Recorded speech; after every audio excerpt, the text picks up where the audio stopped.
Good afternoon. Excuse me. Try again. Good afternoon and happy Sunday. My name is Barry Selby. This is actually kind of sprung because I'm watching the Oscars tonight, or I should be watching them shortly because, it's LA. You got to do that. But let me start by saying who I am and what I'm about before I get to the topic at hand. Just to give you an introduction. My name is Barry Selby. I am a best-selling author, speaker, and relationship attraction expert, helping strong, successful women find balance in love, life, and business. And today's topic is, well, let me back up a little bit further. These are my daily broadcasts. Daily as in every day, kind of why it's called daily. And this is number 276 in an ongoing series of talks. And this is Messages from the Masculine to Inspire the Feminine Heart. And number 276 is, well, thank you, Marsha. Pleasure to have you here, and thanks for watching. And since it's the Oscars tonight, I thought I'd do a movie-themed title, which is, what sort of movie would your love life be like? A friend of mine posted, who's also, I think she's a relationship coach, I'm sure whose post it was, who said, what would be the title of your love life if it was a movie? And that was some interesting topics, or your last relationship. But my question to you actually is going to be a little bit more in-depth, a little bit more provocative, perhaps. We'll see. I have no script, no plan. So this is the way I'm starting with the title, and I'm going to see what comes through. So if you haven't seen me before, I do these every day, and this topic particularly is relevant to today being Oscar night tonight here in LA. Well, actually in Hollywood, but I'm not in Hollywood. The reason I ask the question about what sort of movie would your relationship be like is because it can be very telling. You don't say.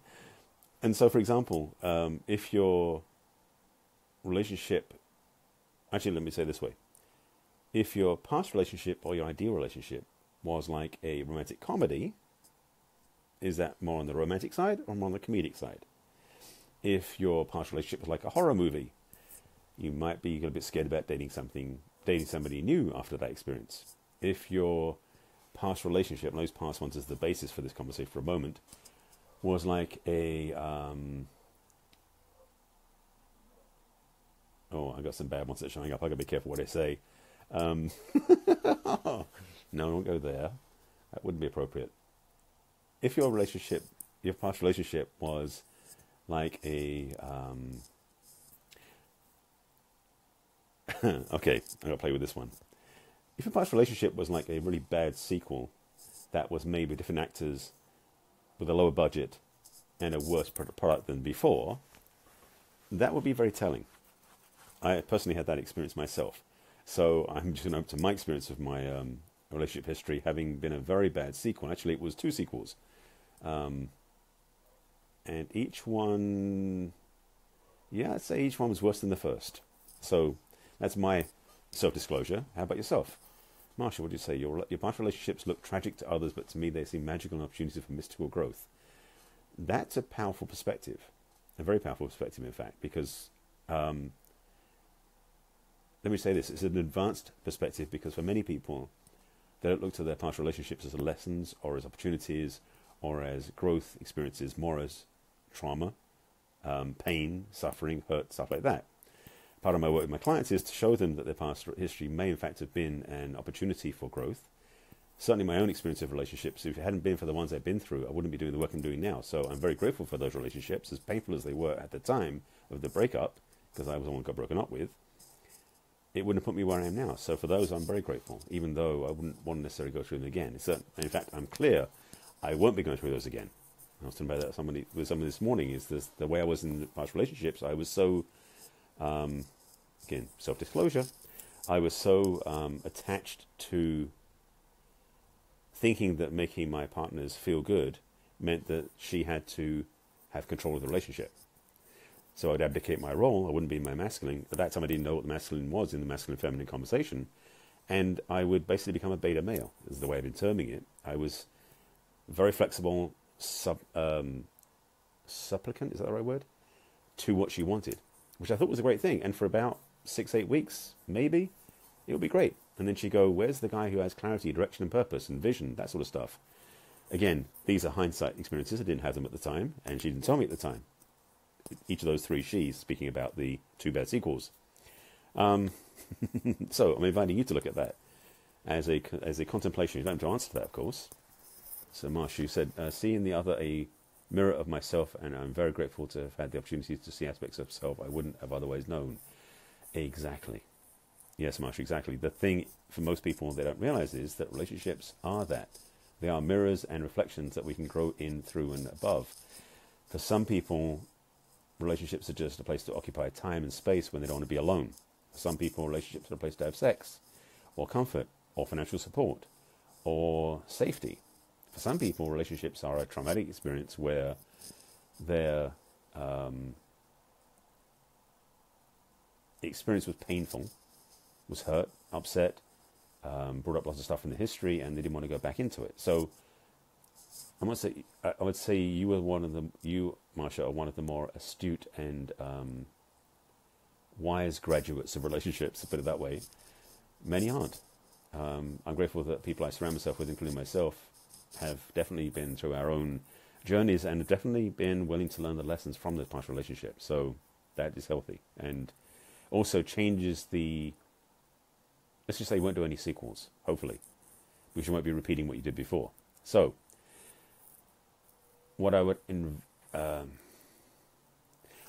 offer and suggest to those anybody's watching this, who's looking to create an amazing relationship, I would like to suggest that it would be some sort of superhero team-up that was about changing the planet in positive ways in partnership with your beloved. Something like that. That would be well, maybe not for you, that's one of my visions. Okay, I'm projecting onto you my own intentions and visions of what I want in a relationship. It's a choice. And the movie theme, I'm just trying to remember some of the movies running tonight if they have any relevance. I mean, I know, I'm just going to throw what I remember from the movies. Because the best movies this year are Darkest Hour, Three Billboards, The Color of, there's something of water. I forgot what that one's called. There's like 3 or 4 movies. And I'm just thinking there's probably ways of describing each one of them in the terms of relationship. For example, I know that The Darkest Hour, it's very fresh in my mind, I saw it last night, was very much about standing in your truth, standing true to your values, and being willing to risk everything for what's true. That's a powerful place to be in any relationship.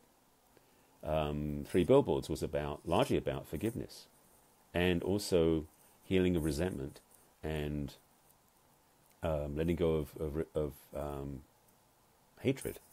There's a powerful message too in that movie. The Shape of Water. Shape of Water was also about relationships transcending perceived archetypes and perceived qualities.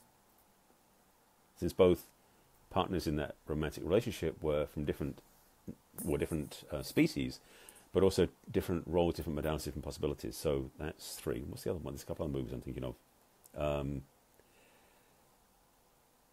I think if I'm not mistaken, Get Out is up for a best movie. I'm not sure if it is or not, but if it is, that'll be a challenging one to do with relationship. If you haven't seen Get Out, that's probably one of the most challenging ones to watch if you think about relationships and not working well, because it's a very, that was an interesting movie too. Anyway, staying true to this message versus what's on the Oscars, since I want to bring that back to home, let me offer a bit of friendly advice. If you describe your current or recent relationship, if you're single now, as a less than ideal Oscar winner, Marsha, you said a woman who allows another to subordinate themselves to them and fails to empower the other person, but to be fully expressed, is stealing another's full self-expression. I see, however, that these women who, let's see more information. These women who experienced actually were your spiritual teachers who brought you through to the powerful. Yeah, unfortunately, it doesn't give me all the letters, but let me respond to this, basically telling you my experience. I was attracted to very masculine women who were very much in the driver's seat, running their lives, and I was excited by that, and I didn't take it away from them. So it wasn't about them taking my power away. I didn't use my power. I didn't stand in my power, and basically I supported them in their power. And that was a backwards way of doing things in that sense, even though I would still support my partner, but I went from a masculine place, not from a beta place, put it that way. So So it wasn't so much that that I allowed it or they allowed it, but the reality is a healthy relationship is when neither one allows the other to take it from them or subordinate themselves. A healthy relationship is one where partners are equal. Because the truth is, and this is one of my passionate things, I spoke about this yesterday before, we as individuals, men and women, are equal but different. And we judge the tendency is to judge differences as less than, and that's inaccurate. So, for example, with Shape of Water, which is very much about differences, that movie showed two very different types of characters that had limitations to a degree. One with being mute, and one being the fact that they were a water-based animal person being. So there's perspectives on what is whole and complete, and also perspectives on what something's missing. Where was I going with that? If I was going anywhere with that. But it was a choice. So, getting back to the point I was going to say,